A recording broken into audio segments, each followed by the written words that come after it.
thanks very much for your participation in our seminar tonight, and you've talked a lot about New Zealand fisheries policy. Can you tell me, first off, why you think the quota management system that we have in New Zealand is not working for the public good? Well, I think it's a lot to do with the fact that it never gave fishers the big incentive to look after the fisheries that people thought it would, and it certainly hasn't given them any incentive to look after the environment, because many of our fish are very slow growing, and it actually makes financial sense for people to go in, take the fish, harvest it, sell it, and then invest the money in something else, whether it's meat production or whether it's racehorses, whatever else they might use. And we haven't got a system for the public to be involved, and so the public doesn't really know what's going on. And of course, it's out of sight for most of us. And we don't have any real system of controlling the impacts, and there's legal powers to put in method control, so say to ban bottom trawling, but those powers are not used. Yeah, we've talked a bit tonight about the legislation that the Ministry of Fisheries works under, and I've got the impression that basically it doesn't give them enough strength when dealing with the industry. Do you think that's an accurate perception?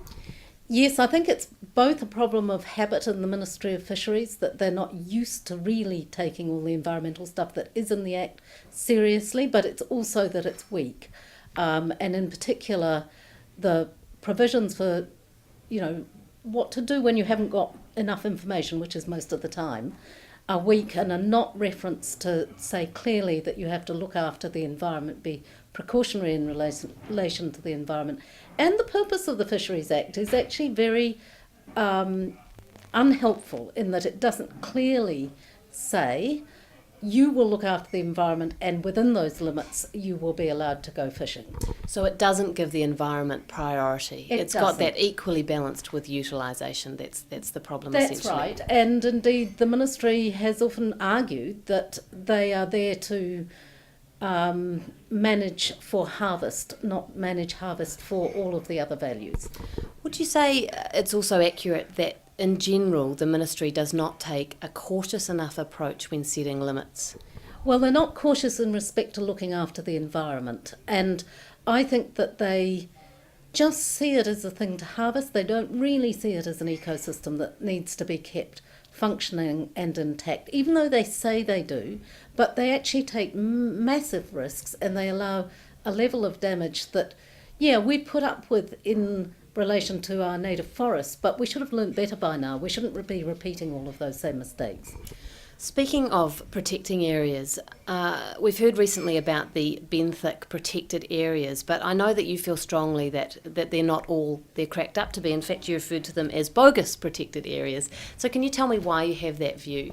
Well, that's because they were chosen by the fishing industry for being in areas that they mostly don't fish. And why did the fishing industry get to play that role? That's what I don't understand. Well, they just took the initiative. They saw that internationally the UN was passing resolutions, which New Zealand is now part of, to say that you have to control damaging fishing methods, and you have to do a whole lot of things to protect what are known as vulnerable marine ecosystems. And they could see it coming. So they thought they'd kind of take an initiative, make the public think that this was genuine protection of 30% of our exclusive economic zone, which is out to 200 nautical miles, and they proposed this to what was then a new fisheries minister, who said, "Oh gosh, this is wonderful, aren't they really very good?"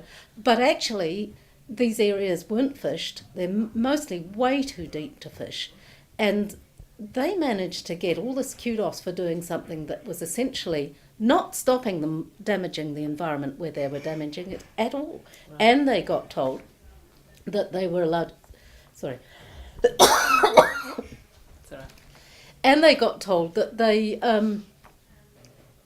in return for the so-called bogus protection, not have any marine reserves in the exclusive economic zone to 2013. So they really got something for nothing. It's just smoke and mirrors, and people are conned by it. It doesn't stop other kinds of fishing. It doesn't stop people going mining in the areas. It's not true protection at all.